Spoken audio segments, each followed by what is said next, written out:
In the summer of 2019, the Swan Lake Fire ignited on the Kenai Peninsula, close to the communities of Sterling and Cooper Landing.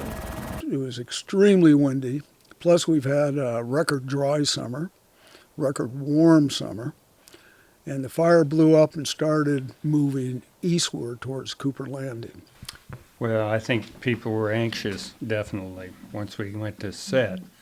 And to think that the fire was a possibility of coming in and doing destruction, you look around right away and you think, what more could I do right away? But it's too late then. Concerns over fire advancing into Cooper Landing heightened the potential for an evacuation, and residents were told to prepare to leave their homes with little notice. Firefighters did a lot of work in a short period of time, removing hazardous fuels to help protect the community. The landowners, the property owners, and business owners were all overjoyed that they were here and willing to help them out, clear out trees, clear out brush. Some residents had already considered the possibility of wildfire in Cooper Landing and had taken steps to protect their homes. The Hansons were among a handful of Cooper Landing residents who chose to participate in the Firewise program. But one advantage it gave us is that we were able to prepare and plan to leave while other people were out cutting trees down and trimming trees. So it gave us a lot of time. Everything that anybody can do for their house is just a great move, right? Because our whole goal here is to protect people and their property, and if they can take steps before the fire gets there to protect that property, it's going to help us and it's going to help them. Firewise is a program that provides an individual plan to protect your home from a wildfire. We remove trees that were too close and clumped together or dead, and then a lot of pruning to keep things at least 6 feet off the ground, to keep anything burnable off the ground. I think the most important thing is it keeps fire away from your house, and that was the important part there, I think. And it also gave us a better, clear view of the mountain, and it brought the sunshine in. What we did first was go 30 feet out and take our trees out and haul that away. So we did that, and then we started working 100 feet out. We did that by laying a rope out, a 100-foot rope, and we just kept pulling it out at the base of the house, and we just kept moving it out, and we trimmed the trees up 8 feet. And the closer to the house, we trimmed more. We took more trees out, and farther away, we didn't cut as many trees. So we still have the screen in the house to the house. We have a organic dump up Snug Harbor that's usually throughout the summertime doesn't get too big. I think now it's about 50 feet high and about 200 feet around. It's pretty impressive. You probably hauled about how many truckloads to the brush dump? I think it was between 25 and 30 truckloads. Consulting the experts to help you plan what work to do when is key, especially when you have spruce trees susceptible to bark beetle infestations. Pruning trees at the right time can really help increase the resistance the tree has to the bark beetles. Bark beetles, spruce beetle like shady trees, a lot of limbs on them. By pruning the tree, you warm up that tree bole.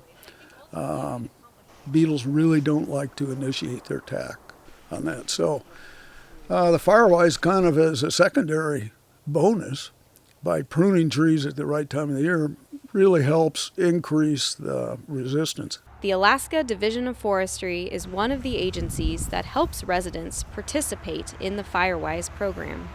The work usually entails me going to a resident's property and then talking with them about how fire might go through their property, might impact their house, and what we can do to help mitigate that. We usually start close to the house, up on the roof area, and then kind of work our way down to the sides of the house. So making sure that the roof is clear, making sure that the gutters is clear, making sure that the places where the leaves kind of congregate toward your house is clear, and then the fuel surrounding your house, immediately impacting it and then feathering it out from there. We had to cut a number of trees, but it actually didn't reduce our privacy issues, our aesthetics, and it really increased the resistance to fire that we now have around the house. After we've cut them and cleared them, I think it looks a lot more beautiful. My wife really likes it. It's opened it up. You can see the moss. We have beautiful moss there on the ground. It's like a carpet. That's pretty. We can see the hardwoods, the quaking aspen, the birches a lot more once the small spruces were taken away from them. So overall, I think the aesthetics are great. When we first show up, I mean, that's the first thing we look at a house is whether or not there's been defensible space done around the structure, as well as around their propane tank and up here the oil tanks. And then we look at, the structure itself, whether it has a metal roof, comp roof. And then the other part we look at is whether or not we can, whether there's any work that needs to be done, and whether it's, if we have a short time, then we look at, can we do it quickly?